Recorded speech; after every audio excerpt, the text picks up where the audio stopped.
I'm using the Star Spin block to show you freezer paper piecing today. However, this method can be applied to other foundation paper piecing blocks as well, and it's just a little bit different from the traditional method of using paper for foundation paper piecing. I have my templates for this part of the block printed on freezer paper and ready to go.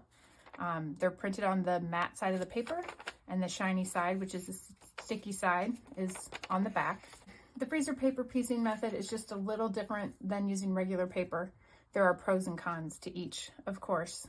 One of the things I like best about this freezer paper piecing is that I don't have a ton of paper waste. I made 4 sets of these templates and then worked in batches while making this quilt. So I used each set of templates 10 or 11 times before I was done. I'm going to make quadrant B of the Star Spin block with you today. The first step might be the one I enjoy the most. We are going to use a hot dry iron to stick our template onto the fabric rectangles we've cut for this quilt. We always start with section 1 of our template, which is going to be this fabric. We make sure that our fabric is right side down and that the shiny side of the freezer paper is on the fabric. And then we just press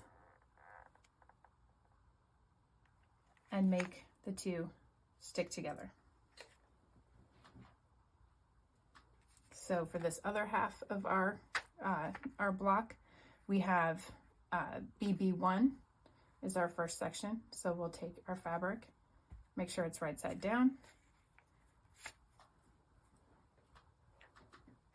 and then we'll just press.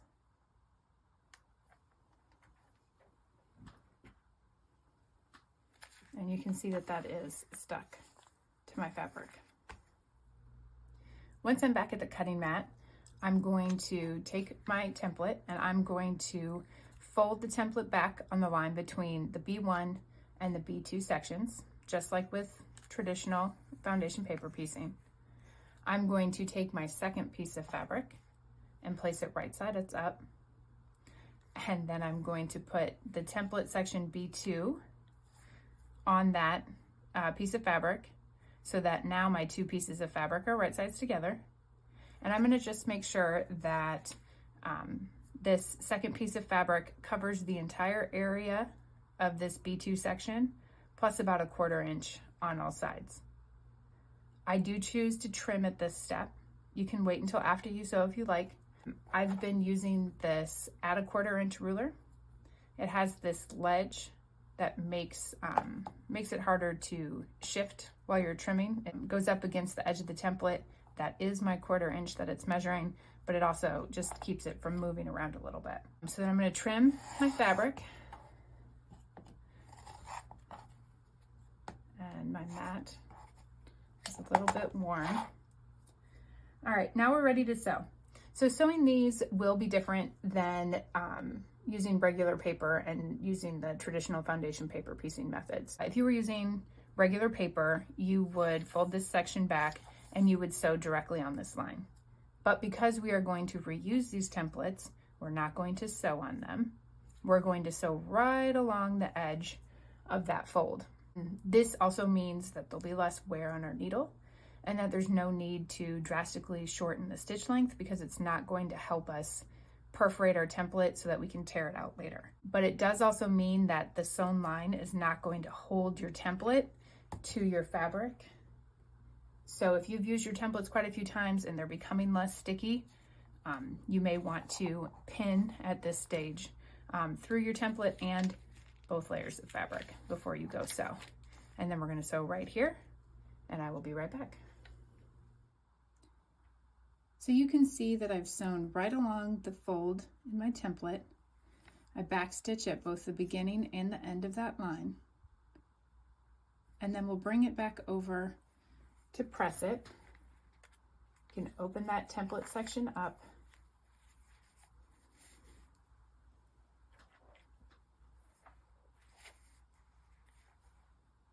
And then press it with a hot dry iron.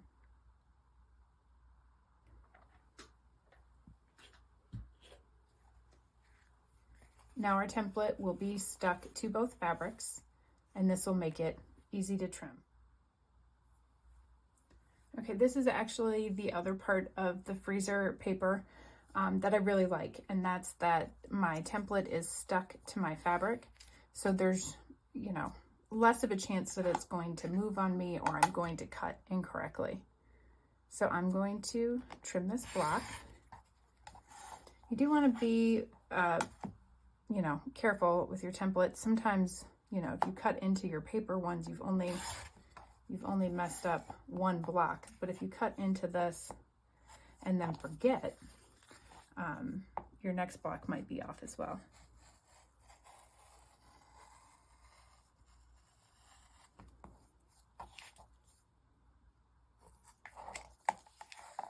Okay, and then I can take off the freezer paper, and that's half of my section, and this is ready to use again.